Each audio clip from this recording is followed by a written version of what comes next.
Oi, oi, meus amores! Muito bom dia, boa tarde, boa noite. Eu espero que vocês estejam muito bem. Hoje é sexta-feira e vamos finalizar a semana com o Volta e Revira de Ciências. Na aula de hoje, nós vamos revisar tudo que vocês estudaram na unidade 6 em Ciências. Pega o seu livro de Ciências e vem com a prof. Abra o seu livro na página 32. A primeira coisa que nós vimos é que a Terra ela é recoberta por uma camada de ar.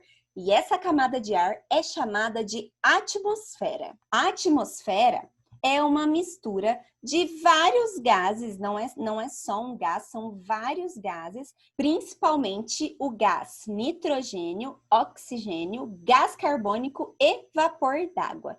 Esses 4 gases são os principais gases que formam a atmosfera, que é a camada de ar que envolve a Terra. E a atmosfera é muito importante para a vida humana, porque ela tem uma função que é fundamental para que nós possamos sobreviver.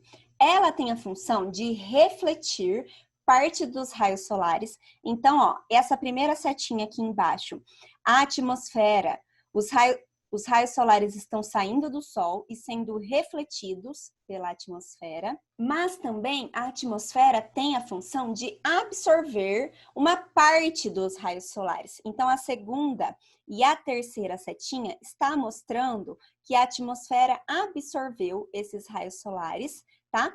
Essa segunda setinha, os raios solares permaneceram aqui na Terra, e na terceira, os raios solares entraram na Terra e foram refletidos para fora. A própria Terra refletiu esses raios para fora.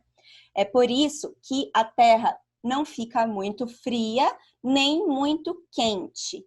A gente não morre queimado, nem morre congelado, porque a atmosfera consegue regular o tanto de raios solares que vão entrar na Terra. E o tanto que entra na Terra é suficiente para nós podermos sobreviver.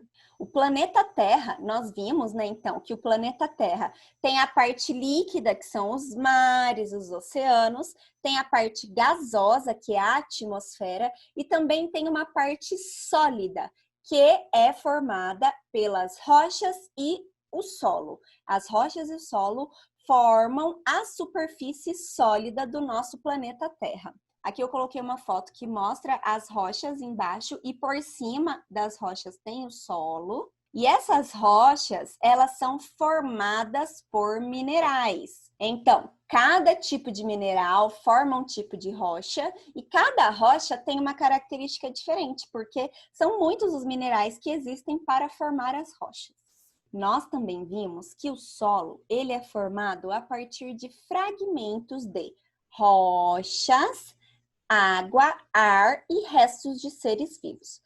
A prof mostrou um filminho para vocês no Zoom, em que a rocha ela sofre ação de vários fatores, como o sol, o vento, a chuva. Tudo isso vai fragmentando, vai quebrando essa rocha em fragmentos tão pequenos, e esses fragmentos misturados com restos de seres vivos, água, ar, forma o solo. Aqui a gente vê que lá no fundão do solo tem as rochas, mas na superfície tem ar aqui, mas a gente não tá vendo porque o ar é invisível, né? Tem água, tem seres vivos, mortos, folhinhas que caíram e aí mistura no solo. A minhoquinha que morre aqui também fica no solo.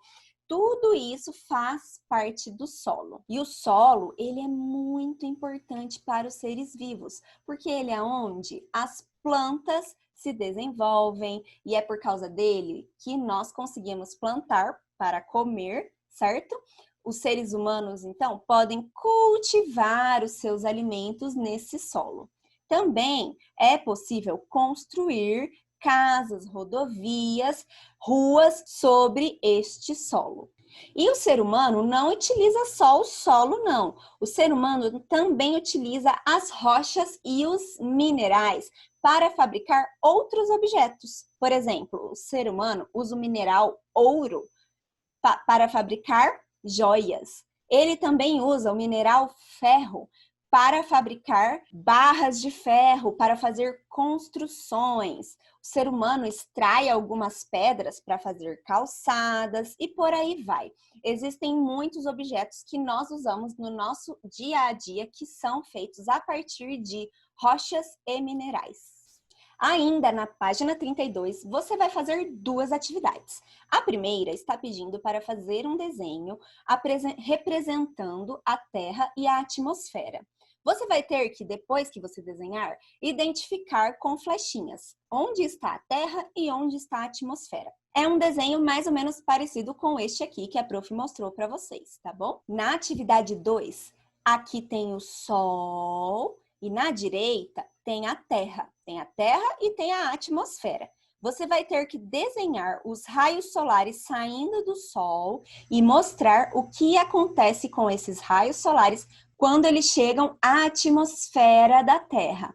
No seu livro tem imagens mostrando o que acontece com os raios solares e também tem essa imagem aqui que a prof colocou aqui para vocês observarem o que acontece com os raios solares. E é mais ou menos isso que vocês vão desenhar na atividade 2.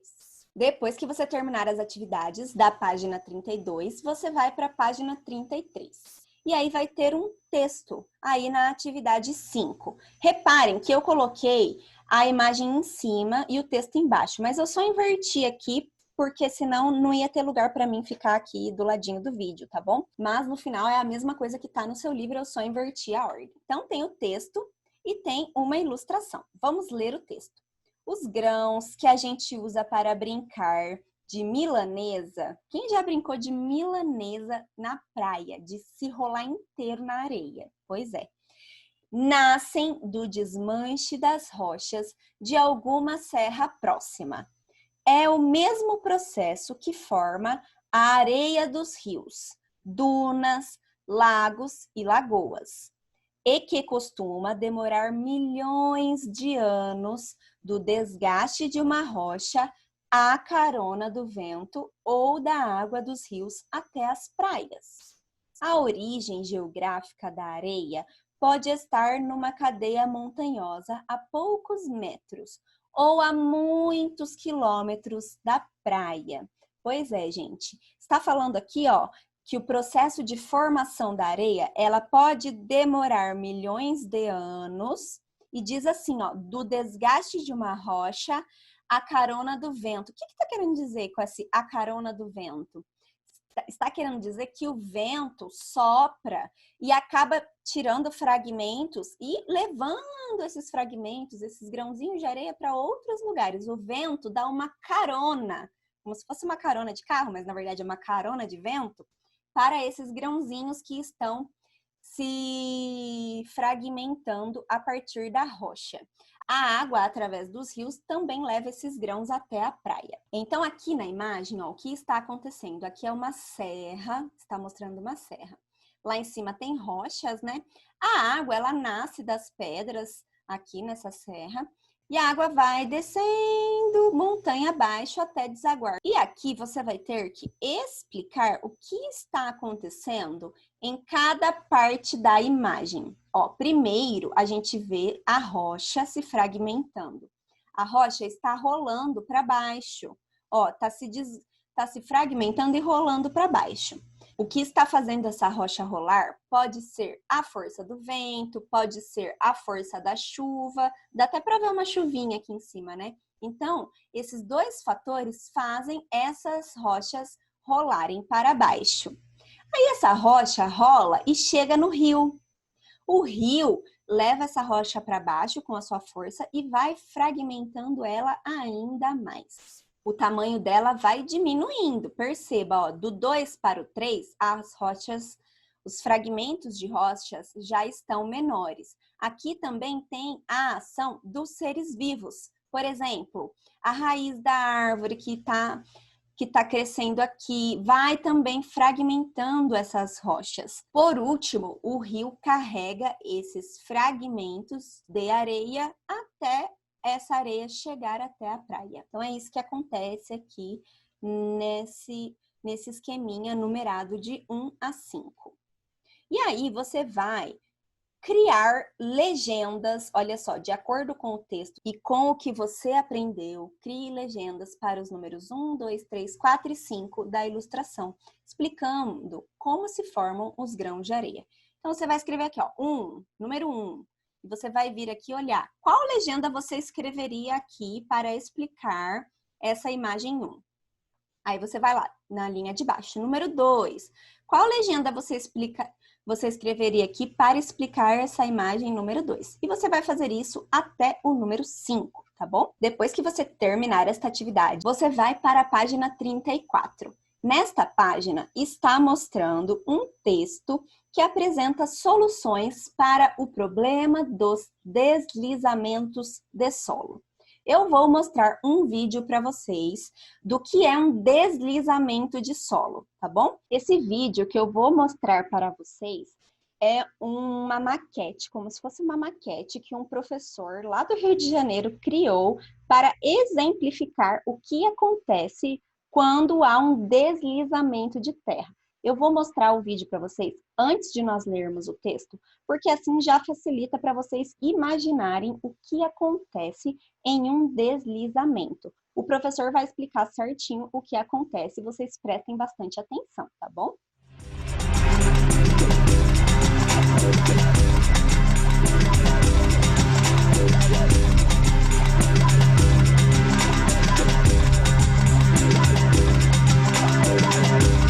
Esse modelo foi criado para representar uma encosta natural. Ele foi feito dentro de um tanque de aço com uma parede frontal de vidro que permite que se veja através dela e visualize o que está acontecendo lá dentro. Essa peça de isopor pintada de cinza representa um plano de rocha inclinado. Sobre esse plano de rocha existe um solo, que é representado por esse pedrisco. O efeito da água de chuva é representado por uma água colorida com corante que se acumula nesse tanque e é circulada através de uma bomba elétrica, que quando é ligada, permite que a água circule e inunde o terreno.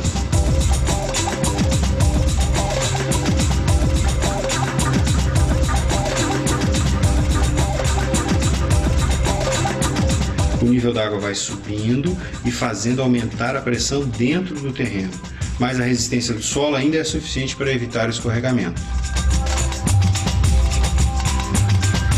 Mas, se a chuva continuar encharcando o terreno, o nível da água vai subir até vencer a resistência do solo. Nesse momento, acontece o escorregamento.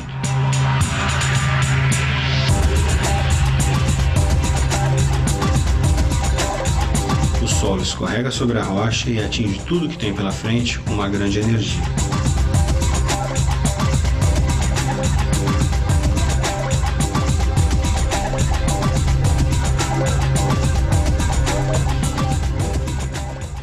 Deu para visualizar bem o que a chuva pode fazer em lugares em que há um terreno íngreme, um terreno inclinado. A chuva pode provocar um problema chamado deslizamento do solo, e é sobre isso que o texto da página 34 fala. Vamos ler o texto. Medidas que ajudam a evitar deslizamentos de solo. Na época de chuvas, são comuns notícias de deslizamentos de solo nas margens de rodovias, porque normalmente as rodovias passam muitas vezes em serras, e serras são montanhas.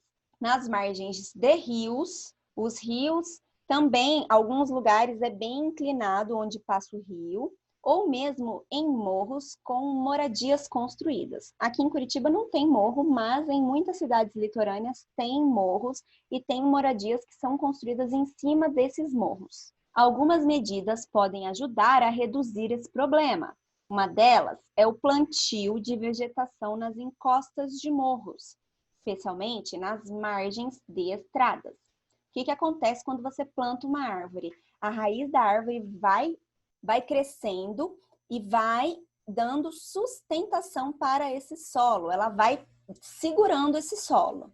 Em terrenos muito inclinados, também podem ser feitas curvas de nível, que são pequenos recortes na encosta do morro, parecido com degraus de uma escada. Essa técnica ajuda a diminuir a velocidade da água escoada. Vou mostrar para vocês o que é uma curva de nível. Essa aqui é a foto de uma curva de nível. Eles vão fazendo como se fossem umas escadinhas nos morros e isso também evita o deslizamento do solo. Agora você vai pegar o seu lápis, sua lapiseira, e nós vamos grifar algumas partes importantes desse texto. Esse texto fala de um problema. Qual é o problema retratado nesse texto? São os deslizamentos do solo, né? Então, você grifa aí essa parte, ó. Na época de chuvas, são comuns notícias de deslizamentos de solo. O problema retratado no texto são os deslizamentos do solo que acontecem quando chove muito. E como a gente pode solucionar este problema? Existem duas soluções. A primeira delas é plantar vegetação nas encostas de morros e a segunda é fazer curvas de nível também nesses morros. E aqui a gente tem uma imagem mostrando a curva de nível certinho, os degraus certinho. E também está mostrando algumas vegetações plantadas para diminuir as chances do deslizamento de solo acontecer. Aqui é a rocha, ó, igual o esquema do professor lá do Rio de Janeiro. E aqui, por cima da rocha, tem o solo, tá bom? Plantar em curva de nível auxilia o escoamento da água da chuva, o que ajuda a conservar os nutrientes do solo. Nas encostas, é possível também plantar grama. Suas raízes, ao penetrar no solo, evitam o deslizamento de terra. Então, aqui tem as duas soluções também escritas de uma outra forma para este problema do deslizamento do solo. E aí você vai fazer as atividades da página 35. Se tiverem alguma dúvida, perguntem para a Prof no Zoom, tá bom? Eu desejo para vocês um ótimo final de semana. Descansem bastante e a gente se vê na segunda-feira. Um beijo e tchau!